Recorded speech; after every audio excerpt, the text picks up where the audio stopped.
healthcare reforms. I think, since I've lived in countries where there's universal healthcare, I think properly designed and implemented universal healthcare is a good thing.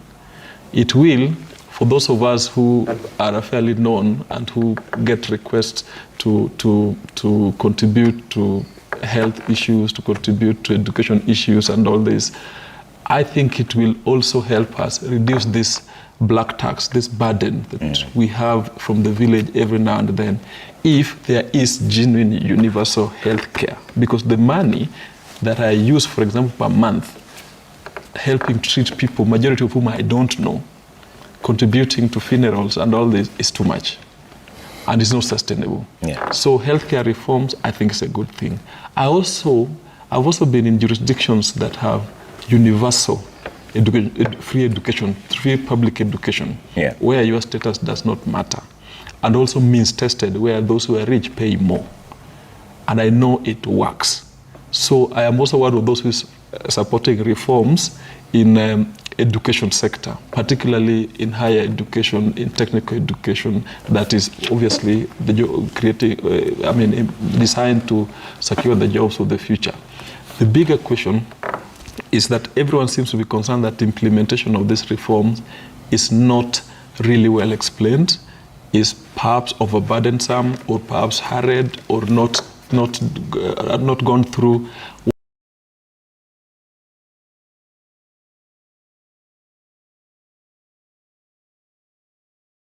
burdensome, or perhaps hurried, or not gone through what you will call a testing period. So Professor Kindiki, being the scholar he is, well-traveled as he is, should be able to advise the government, lead the team that will implement these reforms in a manner that responds to concerns of the ordinary members of the public. If they don't do that, and yesterday's Daily had a lot of stories about chronic illness patients who probably are not being served at the moment by the reforms that have not been integrated, then of course you can expect a lot of dissatisfaction, you can expect a lot of rebellion, and then obviously then the changes in the political landscape will not count come 2027. Having said that, I have consistently agitated for structured coalitions in this country. And I'm happy that after every election, after all this infighting, whatever, the country seems to embrace some form of coalitions, however informal. So I hope that they also take opportunity of this, the political lull, to come up with a clear framework for parties to enter into pre or post-election coalitions, not based on positions, but based on harmonization of agenda, which is achievable within 5 years. You know, you can't do everything within 5 years. So you better focus on 2-3 things that must be achieved. And if those come through a coalition agreement that gives the ruling party and the minority party, whatever formation, some legroom to work together for the betterment of Kenyans, I think that will be good. All said and I believe this is the Deputy President designate, Professor Kindiki, is at the office of the Harambee House, where he's still, or that's him seeing of his staff before he officially goes on to KICC, and he's just been received. I believe those are some of the last moments of pictures, was him as a CS for Interior. The PS of Molo is already there for PS for Interior. That's, and also several of them there. So that's like a final picture that they take as the initial team before he heads into KICC. When he comes out from KICC, he will now be the Deputy President right after this from 10 a.m. I believe those are the final pictures with the people who worked with him in the Ministry of Interior as he walks out to head into his new role, literally walking into his new role as the Deputy President of the Republic of Kenya. Yes, you're finishing your thoughts on this. Yeah, so one of the biggest concerns I've had in this country is also failure to bring on board serious professionals, experienced professionals who may be having different opinion but still want to serve the country. So, and one of the accusations against Mr. Gachagua is that he was kind of alienating other people. And I speak as somebody who has been perceived one way or the other, sometimes not to be there or there or something along those lines, who has experienced discrimination in brief in this country. Okay. So I hope that this government lives to its promise to genuinely integrate. If there are opportunities, please share, but share with real professionals who want to work. If you want to bring the deputy party leader of Safina, because I know Willis is a professional. For example, I don't want to be anywhere near. I don't want to be anywhere near Kenya Kwanza administration. I think Dr. Komolo is using Willis to lobby for labda afanye nini? Mimi kitu moja naweza omba Kindiki, usiwe kama Gachagua. Unajua Gachagua president alikuwa anatoa speech asubuhi, ya sasa itaenda kutufanyia mapema kwa sababu wamebadilisha mawazo ya naibu wa. Looking forward now as he walks into his new role.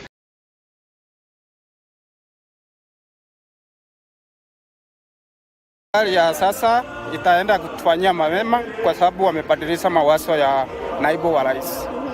Hiyo ndio nasema watufanyie kazi sisi kama Wakenya. Naam, asante sana. Naam, hayo tu ndio maana ambayo yanaendelea kuchipuka hapa kutoka nje ya jumba la KICC, na kama mpiga picha wangu pengine anaweza tu uongozi kama naibu wa rais zitakuwa zinafanyika. Ameambatana hapo na baadhi ya viongozi. There is great expectation on the part of Professor Kindiki. He's just from holding a very critical docket in this government, CS Interior.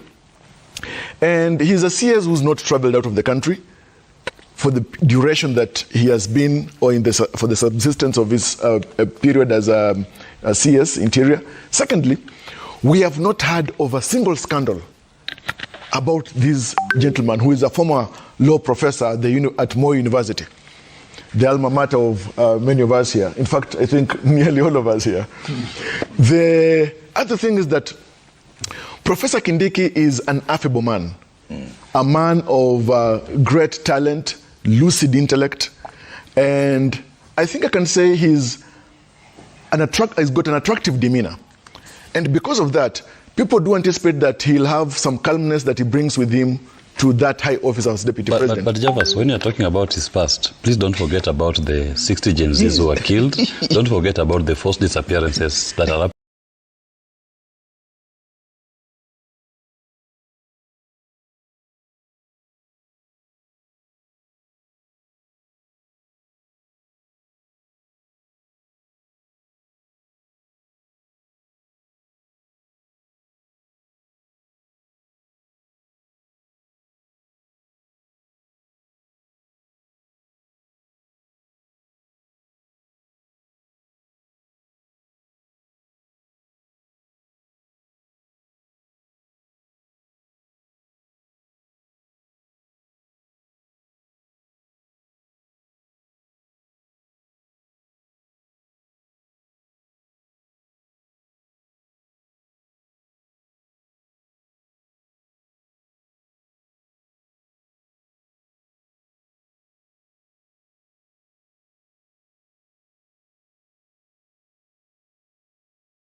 CDF.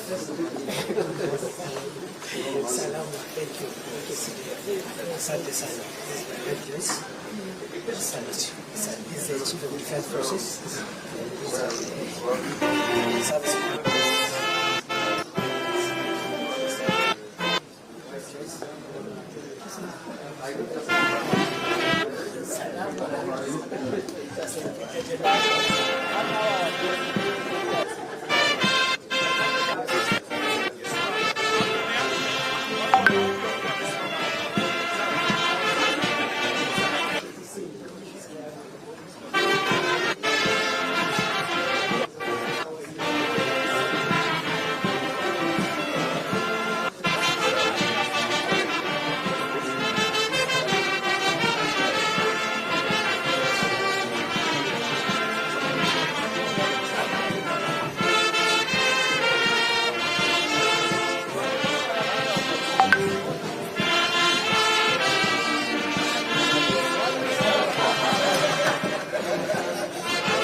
Kama ilivyo ada, alafu kisha atakuwa ni mwenye kujitokeza kufika katika sehemu hii kulioko umma na viongozi mbalimbali kwa shughuli yenyewe kuanza.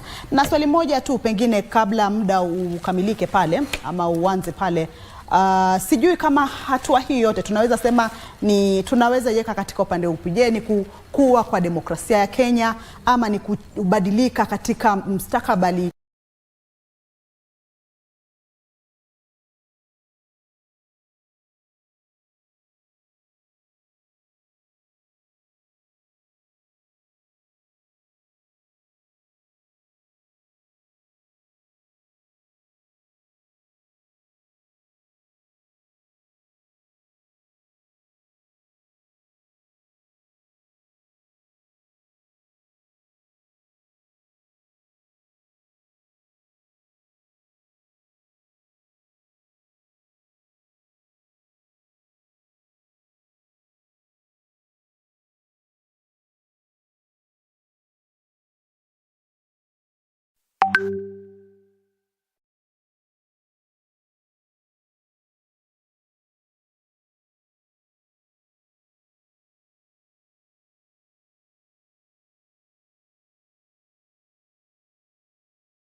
you.